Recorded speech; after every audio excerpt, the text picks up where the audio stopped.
Hello friends पुणी थरे संस्कृत व्याकरण भाग 1 को आपण मानक स्वागत। आम आज साधारण व्याकरण डिस्कसन करवा जहाँकि 6th 7th 8th क्लास आरंभ कर 9th और 10th पिला निहाती जो विषय जानी थे जस्ट ताको रिक्याप करदवा। लिंग कहले जार अर्थ आम बुझा चिन्ह यह हूँ 3 प्रकार यथा पुल्लिंग स्त्रीलिंग एवं क्लीबलिंग बा ताको नपुंसक लिंग बोली आम कहवा। पुल्लिंग कहले आम पुरुषवाचक शब्द को बुझा एवं स्त्रीलिंग कहले स्त्रीवाचक शब्द एवं क्लीबलिंग बा नपुंसक लिंग कहले प्रायतः निर्जीव वस्तु गुड़ी को आम बुझा जार जीवन न थाए। तापर वचन शब्दर अर्थ है संख्या। वचन हूँ 3 प्रकार एक वचन दुई वचन बहुवचन। एक वचन अर्थ गोटे संख्या अर्थ जन को बुझाए। दुई वचन अर्थ दुईट अर्थ 2 जन को बुझाइब। बहुवचन अर्थ 2 रु अधिक लोक को बुझाए। पुरुष मध्य से भलिया 3 प्रकार यथा एटा को मन रखिबा प्रथम पुरुष मध्यम पुरुष एवं उत्तम पुरुष। आमे एपुड मन रखिबा उत्तम पुरुष पई कर्तृपद को माने हेबे ना आमे अस्मद शब्दर रूपटा को आमे उत्तम पुरुष हिसाब रे व्यवहार करिवा। जेतले शब्द मन रखिबा से समय यूज करि परिबा। ओडिया रे बर्तन जानि दबा उत्तम पुरुष पई को माने कर्ता हे परिबे ना मु आमे दुहे एवं आमे माने। इंग्लिश रे जेमिति आमे कर्ता जानी थिले जो singular number plural number first person second person third person पई जेमि जहा पढिथिले संस्कृत मध्ये सेही जिंस उत्तम पुरुष पई मु आमे दुहे आमे माने होसनि कर्ता। मध्यम पुरुष पई तुमे तुमे दुहे तुमे माने हेले कर्ता हे परिबे। किंतु प्रथम पुरुष पई उत्तम पुरुष मध्यम पुरुष को छाडी देले आ बाकी जेतक कर्ता रहिले समस्त आसीबे प्रथम पुरुष रे। सेथि में लिखा है बालक लता गीता आदि। तापरे विभक्ति होउची 7 प्रकार कौन कौन ना प्रथमा ठारू आरंभ करी सप्तमी पर्यंत जेमिति कि प्रथमा विभक्ति द्वितीय विभक्ति।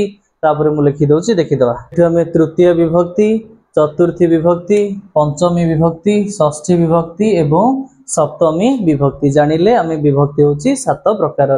तापर देखिबा लकार केते प्रकार। लकार होउची 5 प्रकार यथा कौन कौन ना लट लकार जार अर्थ होउची वर्तमान काल। तापर लंग लकार जार अर्थ हला अतीत काल। तापर लुट लकार जार अर्थ हला भविष्यत काल। तापर लोट लकार आदेश उपदेश अनुरोध आदि अर्थरे अनुरोध आदि अर्थरे। विधिलिंग लकार होची विधि उचित संभावना अर्थरे।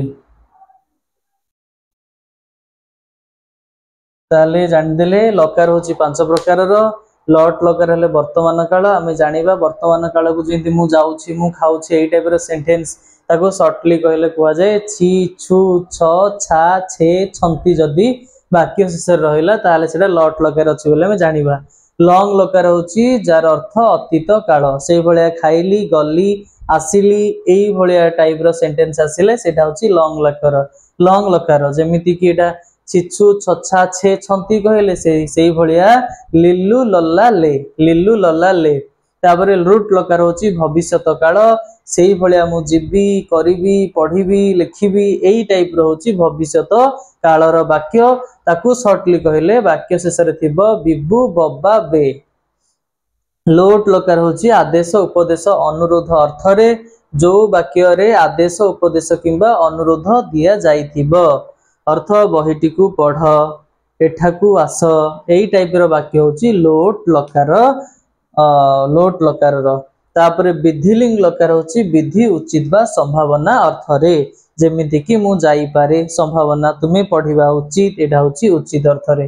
ताले 5 गोटी लकार सहित तार अर्थ मध्य जानि देले। तापरे कारक मन रखिथिया परवर्ती स्टेज रे बुझिबा।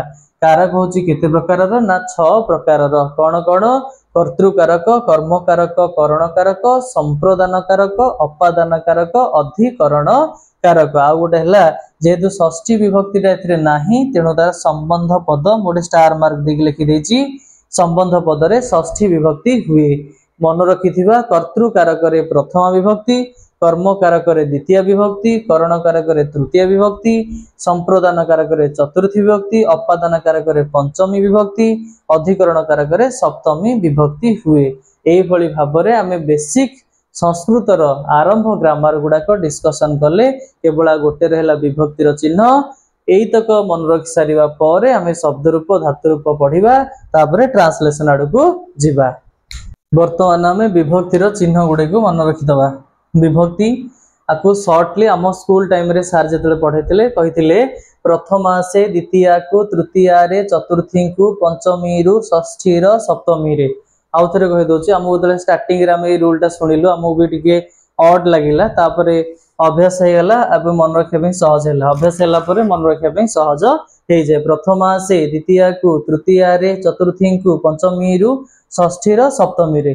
प्रथमा से एटा को हम मन रखिया पड़िबो टी टाए, तापर दुई वचन रे दुईटी, बहुवचन रे गुडिए गुडाक आदि हबो। तापर द्वितीया कु कहले कुंकु, दुई वचन जेहेतु हबो दुहिंकु, बहुवचन रे हबो मानंकु।